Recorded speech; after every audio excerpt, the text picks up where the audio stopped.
መማር ወይ ማንበብ ወይ መጸለይ ለሚከብዳቸው ሰዎች በሆነ አጋጣሚ ቢዚ የሆኑ ሃይማኖት ጉዳይ ላይ ማለት ነው፣ ቤተክርስቲያን ጉዳይ ላይ፣ የቤተክርስቲያን ትምህርት ላይ፣ የወንጌል መልእክት ላይ፣ የቤተክርስቲያን ጥሪ ላይ ቢዚ የሆኑ በሌላ ነገር ላይ ግን ብዙ ጊዜ ኖሯቸው ጊዜያቸውን ለዓለም የሚሰጡ ለራሳቸው ፍላጎት ብቻ የሚያውሉ ሰዎች ቢዚ ነን ሊሉ ይችላሉ። የሆነ ወቅት ላይ ቢዚ የሚለውን ፊደል አንድ መጽሔት ጥሩ አርጎ ተርጉሞት አይቻለሁና ልንገራችሁ እስኪ። ቢዚ የሚለውን BUSY እና ቢ ማለት አለ ያ መጽሔቱ፣ ቢ ማለት ቢንግ ማለት ነው። ቢንግ የBING ፎርም ቢንግ።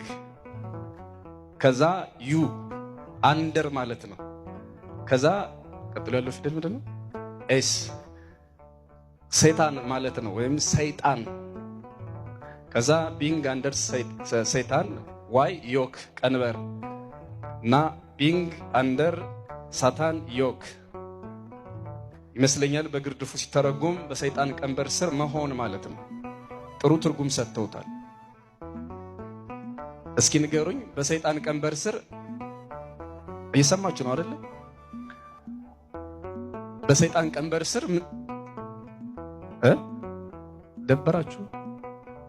እውነቱ ግን ይሄ ሊሆን ይችላል። እውነት ለመናገር ቅዱስ ጳውሎስ የሃይማኖት ሰዎችን ሊጎበኝ በፈለገ ጊዜ ሰይጣን አዘገየኝ፣ አንዴም ሁለቴ ልመጣ ፈለኩ፣ ግን ሰይጣን አዘገየኛል። የሚያዘገይ ሰይጣን አለ ማለት ነው በሌላ አነጋገር። ስለዚህ ይሄ ትርጉም እንዴት ትክክል ላይሆን ይችላል ብላችሁ ትገምታላችሁ?